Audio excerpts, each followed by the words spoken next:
Hello everyone and welcome to Metro Matters. I'm Mary Sitt.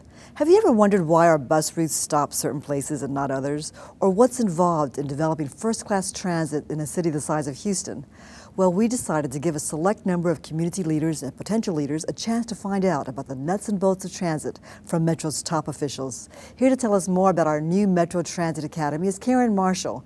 Karen is Director of Community Outreach and the Principal of the Transit Academy. Karen, thanks for being with us. Thank you. Can you tell me what exactly is the Transit Academy now? The Transit Academy is an emerging leadership program for people interested in transit and transportation advancement in the city of Houston. We have a lot of people who have expressed an interest, but they're not quite sure what are the nuts and bolts behind making transit possible in this city. So this program delves into sustainability, economic development, and how these linkages combine to help promote transit in our city. Karen, why was it important for Metro to develop something like the Transit Academy? This is the first session you just finished, right? Absolutely. We sort of had a pent-up demand. This program was conceived many years before we actually put it into place. And it basically came out because we saw a lot of people who, at the board meeting would come and ask questions about why is service not extended in this area? How is Metro funded? So we looked at, how can we help address this? And these are people who were basically friends of Metro, and they'd ask questions. So we thought, what about a leadership program similar to Leadership Houston or other programs that promote leadership development in the city? So how did you choose your students? Where did they come from? The first class actually came from Metro's previously selected Customer Advisory Committee, and this is a group that was selected. It's part of our CEO's program. They are more of a focus group, if you will. They meet quarterly. Our program for the inaugural class actually recruited from that program, and 12 out of, I believe, 16 of the students accepted the challenge. We had one person who sought out the program on her own, and we said, you know what, if it's that kind of drive, we'd love to have you. And so the first class was actually pre-selected from our Customer Advisory Committee. Okay, even though they were pre-selected, they came from all walks of life, is that right? They did. Some were very knowledgeable about transit. Others had sort of a nominal interest in transit. So they came from different walks, different ages. We have college students, we have professionals, we have retirees. So the first class was an interesting group, but they were fantastic. Now, you were principal of the academy, which means you had to design the curriculum. How did you choose what facet of Metro to talk about? We looked at, where do we start? So one of our first sessions was, how did we begin? Enabling legislation. We sort of called it Metro Transit 101. And our first speakers were none other than George Greenius and recently retired Senior Executive Vice President John Sedlak.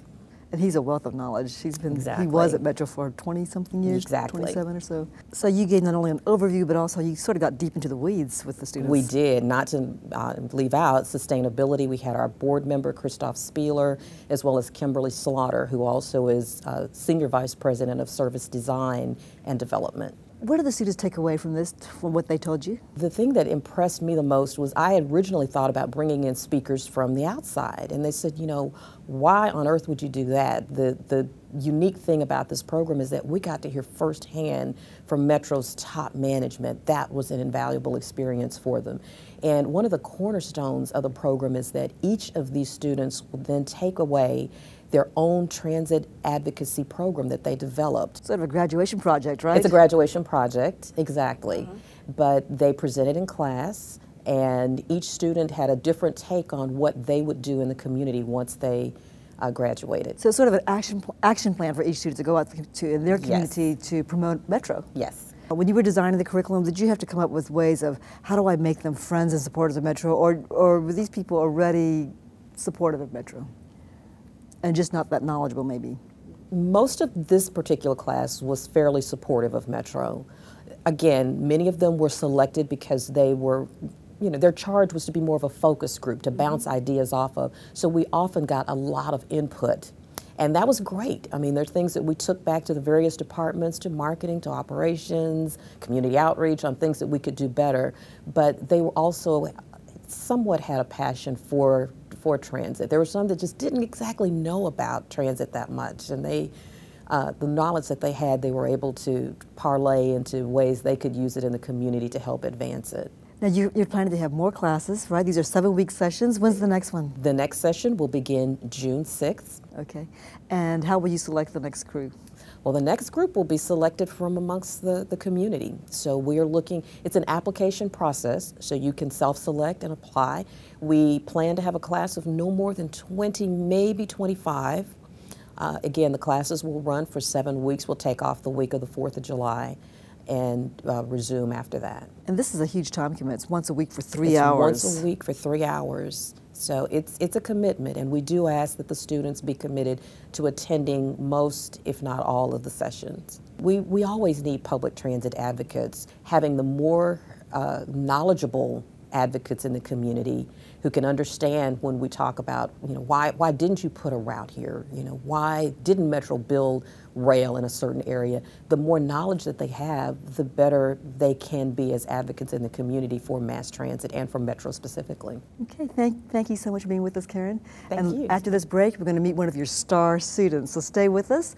We'll meet a student from our inaugural class and find out why she signed up for this intensive course and what she learned, so stay with us.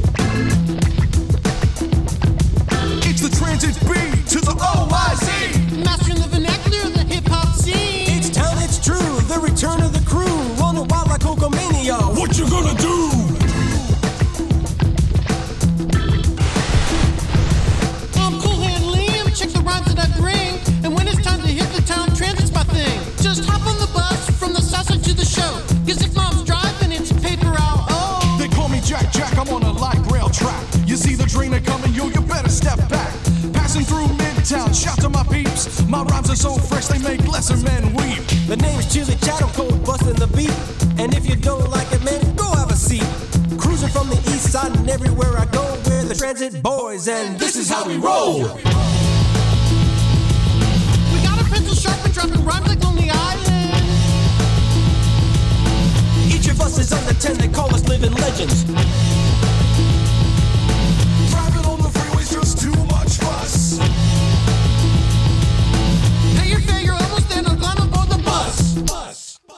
Now, listen to my iPod in AC comfort. The Beastie Boys body moving in concert. See a girlie on the bus, I start to walk by.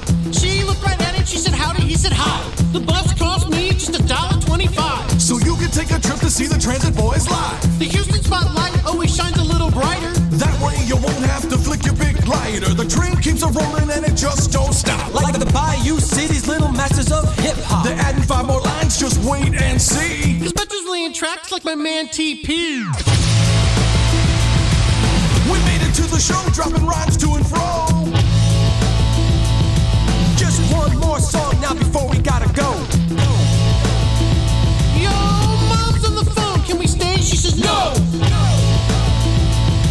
Gotta hit the road before she takes our Nintendo.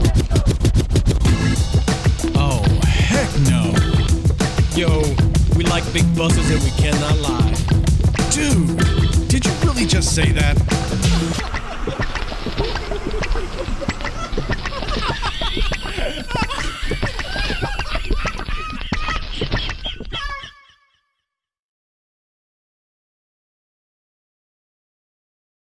Welcome back. Metro's 16-member advisory committee was invited to participate in our first Transit Academy class. One of those members was Meredith Alberto, a consultant in the transit industry. Meredith is here with us now to tell us about her experience. Meredith, thanks for being with us. Thank you, Mary. You are probably one of the exceptional students because you were already a transit professional when you came to class. Yes. What were you doing? I worked for the Houston-Galveston Area Council as a senior transportation planner at the time. Okay, so why were you interested in attending Metro's Transit Academy? I love getting involved, and it was such a fantastic opportunity to learn more about the inner operations of Metro, to have access to senior management, and to make sure that my voice was heard. And what did you tell the senior management? You know, I came in planning to tell them a lot and ended up listening more than anything. I learned so much about the cost of operations and the level of intergovernmental relations that Metro participates in. And I ended up learning a lot more than I ever thought I would. Can you tell me a little bit about some of the challenges you learned about? I remember earlier you told me that you learned that Metro had some challenges you had not thought of. The challenges of working with all the different government institutions, I didn't realize the level of partnering that Metro participates with the various cities and the city of Houston and the federal government. The challenges of funding. I think I always knew they were there because I'd heard about them in relation to other aspects of transportation, but getting them spelled out really gave me a greater appreciation for the difficulties that Metro places or Metro experiences in terms of service delivery. And I think being able to interact with my fellow students gave me a greater understanding for the challenges that the transit-dependent and the MetroLift paratransit customers experience. Tell me about some of the other students you encountered. It was a fantastic group. There were a few other that were heavily involved in the transportation industry, but for the most part, there was one woman who is a student in health information, another who is a paratransit user, and another woman who had a service animal with her, and hearing the challenges that they face when they try to use Metro on a daily basis was incredibly educational. Were there any surprises for you? I think I was surprised more than anything by the cost it takes to run a bus, to implement a new route, the cost, the number of buses, the cost per hour, that it could cost $1 million to easily to put in a new route with low return. One of your projects, one of your biggest assignments was to come up with a plan you were going to take out to the community. Tell me about your plan. My plan was to work through my position as president of WTS Houston. It's a nonprofit organization, a professional association dedicated to the advancement of women in the transportation industry. And one of the things that I've really been wanting to do in that position is reach out towards young women looking to have a career in transportation. And so partnering with Metro, we put on our first ever WTS Metro College Transit Education event. And we invited them into Metro's offices and had about 12 women from different area universities.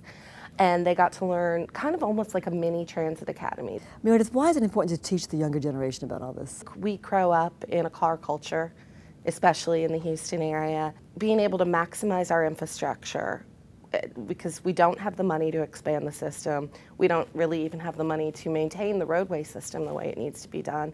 The most cost-effective way of moving forward is really through public transit. And being able to educate the younger generation about that ensures that we're going to have a successful infrastructure system and also a financial system for our future. What did you like best about the Transit Academy? I have to say the tour that we took. The tour? Where did you go? Absolutely fantastic. Not our cubicles. No, not of just the Metro offices. We started out at the Rail Operations Center. We rode the rail to the Rock, as it's colloquially called. And did you get to use a simulator? Yes, had the opportunity to drive the light rail simulator, which I promptly crashed. There's a reason that it goes at slower speeds in the city, it turns out. And that was something I didn't know going in. And from there we went and did a tour of Houston TransStar and then went to a bus maintenance facility. And it was incredible being able to meet the people that actually work in the nuts and bolts of these positions and being able to experience what they do on a daily basis. And this was on a Saturday too, and seeing that level of activity at all of these places was really impressive. It gave you an appreciation for the fact that Metro really is 24/7 operation. You weren't paid to go to school, and you didn't pay us to go to school. No. It was really all a volunteer thing. How did you manage to carve out 3 hours once a week for 7 weeks? I think when it's something that's important to you, you keep doing it, and honestly, I'd keep coming back if they kept having classes, if they let me. It was that valuable. Okay, Meredith, thank you so much for being with us. Thank you, Mary. That's all for this edition of Metro Matters. Until next time, join the conversation on our blog on ridemetro.org, friend us on Facebook, and follow us on Twitter. I'm Mary Sitt. Thanks for watching.